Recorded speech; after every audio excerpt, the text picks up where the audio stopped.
जय जगन्नाथ। नमस्कार दर्शक बंधु, मु अंजना आपण मानक स्वागत जनाऊँगी मो यूट्यूब चैनल अंजनार कविता डायरी। दर्शक बंधु, मु प्रथम थर पर आपण पाखे उपस्थापन करुच्ची मोर कविताटी। मोर कवितार शीर्षक है मु आदरी नेउछि भाग्य को।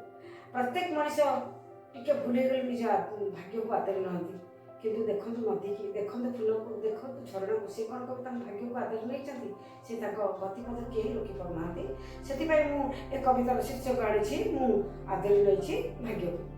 सबु सकाल फूल फुटी जेबे, सबु सकाल फूल फुटी जेबे झरी पड़े संजय, सबु पक्षी डेणा झाड़ी चली जाती नीड़ भांगी निज बसा, सबु झरणा पहाड़ ऊपर झरी झरी जाती चिन्हा अचिन्हा नदी, चिन्हा चिन्हा नदी की। हेले मु बाट चालू चालू थकी पड़ी गले आदरी नेउछि भाग्य, मु आदरी नेउछि भाग्य। निद भरा आखि स्वप्न साउटिले स्वप्न हो जाए अधूरा, निद भरा आखि स्वप्न साउटिले स्वप्न हो जाए अधूरा। बाट चालू चालू बाट मु गणिले बाट हो जाए असरा, बाट हो जाए असरा। निजे चाली मु झुंटी पड़ुअछि आज्ञा एक कथा कहबी काहाकू, मु आदरी नेउछि भाग्य को, मु आदरी नेउछि भाग्य को। दर्शक बंधु, आ गोटे कविता मु लिखिछि जहाँकि माँ पाए, मो माँ कहार माँ नहीं आख्या, समस्त माँटे अच्छा, माँ नथिले आमे नथंते, से माँ पे गोटे सुंदर कविता आनी आपे।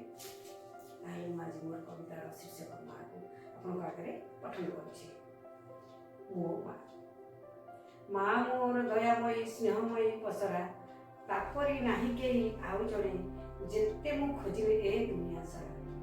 माँ मोर दयामयी स्नेहमयी पसरा, तापरी नाही केही आउ जणे जेते मु खोजिबे ए दुनिया सारा।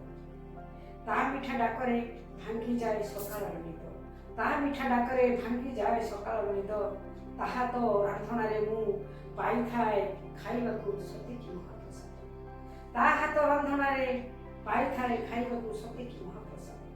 ता पाण तकानी रे मु झाड़ी हेले धोई होई जाए मोर जेतेक संकट, ता पाण तकानी रे झाड़ी हेले धोई होई जाए मोर जेतेक संकट। ता दागी दी सजाई दिए मोते मनीष करी गढ़िबार बाट, ता दागी दी सजाई दिए मोते मनीष करी गढ़िबार बाट। माँ मोर स्नेहमयी दयामयी स्नेहर पसरा, हस तार फूल परी स्नेह तार असुमारी, ता आशीर्वाद बिना सबु लागे मिछ, ता आशीर्वाद बिना सबु लागे मिछ। मो पाई कि प्रभु पासे जालसीए दीपटिए, मागी बसे प्रभु पासे करी केते पांच, मागी बसे प्रभु पासे करी केते पांच। दर्शक बंधु, मु तो आपन पाखे मोर कविता पाठ कली, भावुची आपको निश्चय भल लगे। जदि आपको भल लगी थाए ताले कमेंट माध्यम निश्चय मत जणाइबे, भल पाइबा देबे, सब्सक्राइब करिवे एवं लाइक करिवे, गोटे छोटिया लाइक करिवे। दयाकरी मते बहुत भल लागिबो पुणी नुआ कविता आपन पाखे उपस्थापन करिवे। रहिछि दर्शक बंधु, पुणी आपन सहित भेट हबो आ गोटे कविता। नमस्कार।